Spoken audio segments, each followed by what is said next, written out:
예수님을 두 번째로 만난 세례자 요한이 예수님을 가리켜서 보라 하나님의 어린 양이로라고 말을 했습니다. 인간을 구원하시기 위해 이 땅에 오신 메시아 즉 구원자 그리스도시라는 말이었습니다. 세례자 요한의 말을 들은 제자들 가운데에 두 제자가 예수님을 쫓기 시작했습니다. 예수님께서는 줄곧 당신을 따르는 요한의 두 제자에게 무엇을 구하느냐고 물으셨습니다. 무엇을 얻으려 하느냐는 질문이었습니다. 무엇을 구하든지 주시겠다는 뉘앙스입니다. 그러나 그들은 자기 욕망의 것들을 구하지 않았습니다. 그들은 대신에 예수님께 선생님 어디에서 살고 계십니까? 라고 물었습니다. 그들은 예수님의 삶의 현장을 직접 찾아가서 예수님의 삶의 현장을 자신들의 두 눈으로 직접 보기를 원했던 것입니다. 그들의 요청에 예수님께서는 흔쾌히 와서 보라고 대답하시고 그들을 데리고 당신의 거처로 가셨습니다. 만약 당신께 홀이라도 숨기거나 감출 것이 있었다면 이렇게 흔쾌하게 두 사람을 당신의 거처로 데려가실 수는 없었을 것입니다. 세례자 요한의 두 명의 제자들은 예수님을 따라가서 예수님의 삶의 현장을 자신들의 두 눈으로 직접 보고 확인했습니다. 그리고 10시 오늘날의 시간으로 오후 4시가 되기까지 온종일 예수님의 거처에서 예수님과 함께 있었습니다.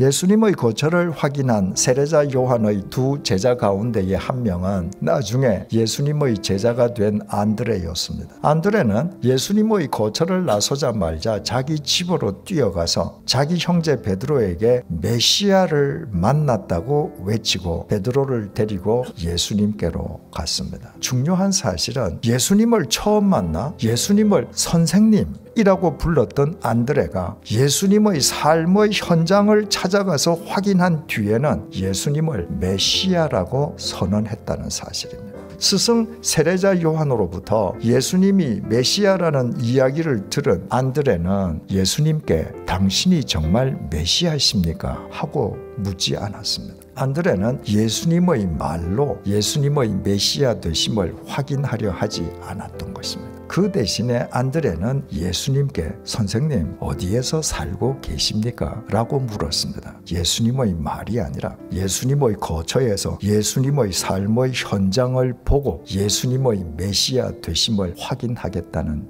뜻이었습니다. 세상 사람들이 우리에게 당신이 목사입니까? 당신이 장로 권사입니까? 당신이 그리스도인입니까? 라고 묻는다면 우리는 무엇이라고 대답해야 하겠습니까? 우리 역시 예수님처럼 와서 보십시오 라고 대답할 수 있어야 합니다. 세상과 구별된 나의 삶을 보고 내가 목사인 것을 아십시오. 하나님과 사람 앞에서 무엇 하나 숨기거나 감출 것이 없는 내 삶을 보고 내가 장로요 권사인 것을 아십시오. 하나님과 사람 앞에서 투명하게 살아가는 내 삶을 보면 내가 그리스도인인 것을 알게 될 것입니다. 이렇게 자신 있게 대답할 수 있어요. 세상 사람들은 우리가 참된 그리스도인인지 아닌지의 여부를 우리의 말이 아니라 우리의 삶으로 확인한다는 사실을 잊어서는 안 됩니다.